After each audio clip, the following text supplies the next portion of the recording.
வணக்கம்.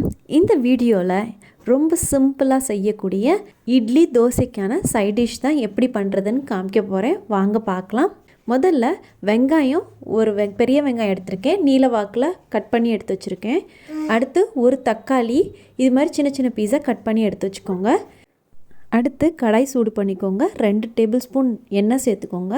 1/2 டீஸ்பூன் கடுகு சேர்த்துக்கோங்க. கடுகு நல்லா வெடித்ததுக்கப்புறம் 1 டீஸ்பூன் அளவுக்கு கடலைப்பருப்பு சேர்த்துக்கோங்க.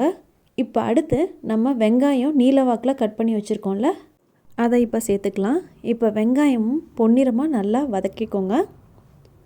மீடியம் ஃப்ளேம்லேயே வச்சு நல்லா வெங்காயத்தை பொன்னிறமாக வதக்கிக்கோங்க.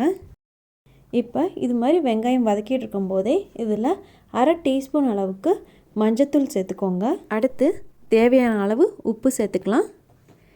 இப்போ மஞ்சத்தூள் உப்பு சேர்த்து நல்லா வதக்கிக்கோங்க. இது நல்லா வதங்கட்டும். இது வதங்கினதுக்கப்புறம் நம்ம தக்காளி சின்ன சின்னதாக கட் பண்ணி எடுத்து வச்சுருக்கோம்ல, இப்போ அதை சேர்த்துக்கலாம்.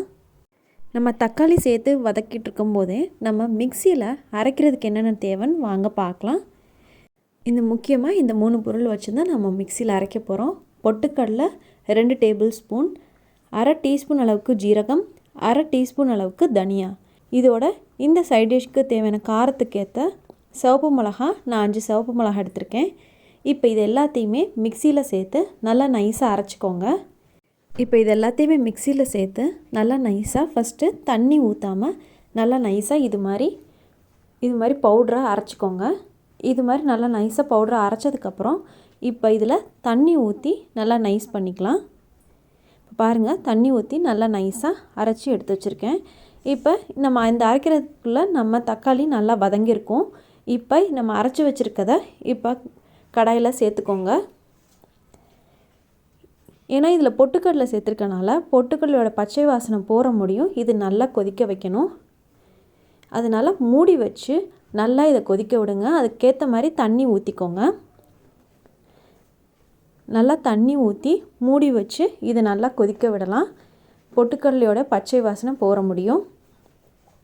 இந்த 3 பொருளும் சேர்த்தோன்னா ரொம்ப டேஸ்ட்டாக இருக்கும். இந்த குருமா இட்லி தோசைக்கு ரொம்ப நல்ல சைட் டிஷ்ஷாக இருக்கும். நீங்களும் ட்ரை பண்ணி பாருங்கள்.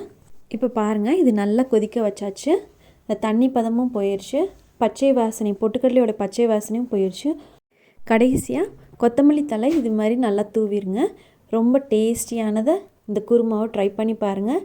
இந்த ரெசிபி ட்ரை பண்ணி பார்த்துட்டு பிடிச்சிருந்தால் லைக் பண்ணுங்கள், ஃப்ரெண்ட்ஸ்க்கு ஷேர் பண்ணுங்கள். நம்ம சேனலில் இருக்க மற்ற சைட் டிஷ் ரெசிபீஸோட லிங்க்கையும் நான் டிஸ்கிரிப்ஷனில் ஷேர் பண்ணுறேன். அதையும் ட்ரை பண்ணி பாருங்கள். இது முடி நம்ம சேனலை சப்ஸ்கிரைப் பண்ணாதவங்களா அதை மறக்காமல் சப்ஸ்கிரைப் பண்ணுங்கள். வீடியோ பார்த்ததுக்கு ரொம்ப நன்றி.